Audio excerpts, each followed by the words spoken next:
Work today. Tiztastic is first since the Louisiana Derby, is that correct? Yes, absolutely. Both horses moved in here nicely.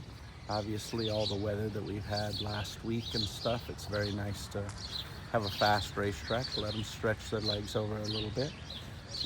I was extremely pleased with how they handled and how they traveled over the racetrack, and both of them look capable of doing more.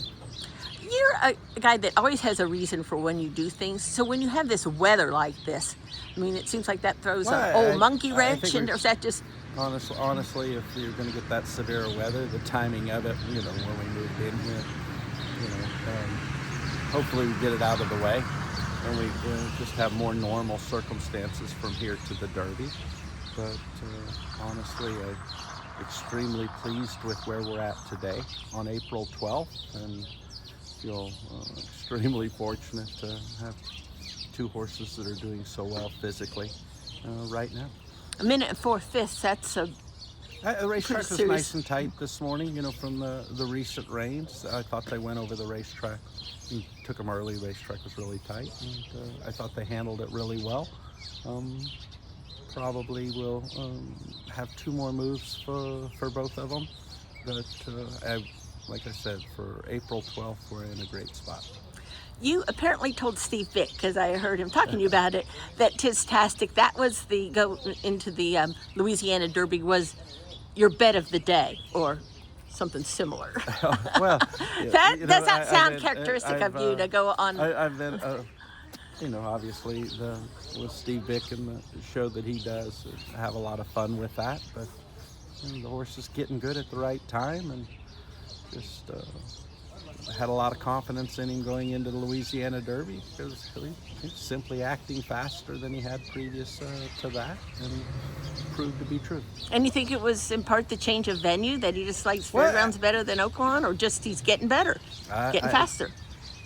I was concerned, coming here, because of feeling that the surface had a lot to do with it, but watching him go over the racetrack this morning, that's as best he's ever looked at Churchill Downs before. And the old saw that horses that have some grass, that Yeah. accomplishments doesn't seem to hurt them come the first Saturday in May at a mile and a quarter, and obviously he's due for two on grass. We're very comfortable with the distance of the Derby with both of these horses. Tiztastic, the scheduling for him. You broke his mane for $250,000 in an allowance race at Kentucky Downs. Nice horse. Went to Saratoga last summer and came out in what proved to be an extremely popular maiden race, and he followed that up with two excellent runs at Kentucky Downs, which shows his versatility. I think it showed that he stayed early, and that distance is going to be right in his wheelhouse. And then off of those, he ran some solid races here in the fall, but we're dealing with a much bigger, stronger, and faster horse now.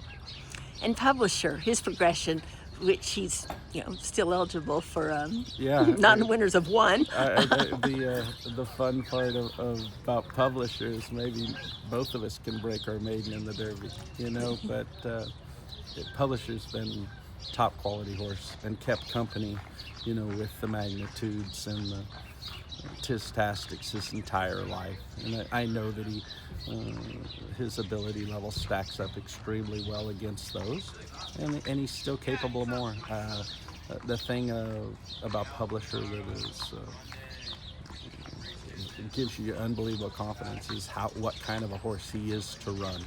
He is going to be the easiest horse that we've ever saddled in the Derby, as far as how he takes the surroundings and just his personality. He's not going to waste an ounce of energy doing anything other than running. One of them ran into Sovereignty in their debut race, I want to say, and I'm blanking on which one it was. The point being, both of them have kept good company. No, they've kept extremely good company, and obviously continue to do so. And now they are the good company. And now they are good company. Yeah, very much. I love how both horses handle. I think that both of them show a tremendous amount of confidence in themselves. That they both give me the look that they're capable of doing more, and it will be expected of them. Are you set on jockeys? Yes, we are. Obviously, Joel rides Tiztastic, and Irad picks up Publisher. And because I have to ask you a house question about Tiztastic because of the grass. Right. Did you go in there because the money, the man owns, the co-owner owns the track? You thought he'd like grass, all of the above? Yeah. Yes, the answer is yes. I thought that we had breezed Tiztastic on the turf at Saratoga before his maiden race, and knew that he was extremely versatile, and I planned on running him at Kentucky Downs, probably before he even started. But he had worked enough on the dirt to give him a try. But he's been that individual his entire life, and hopefully he can pull off the Kentucky Derby-Nashville Derby double this year. Extremely excited about where we're at today, looking at the Derby. But absolutely, I plan on Tiztastic running in the Nashville Derby and making a return to Kentucky Downs.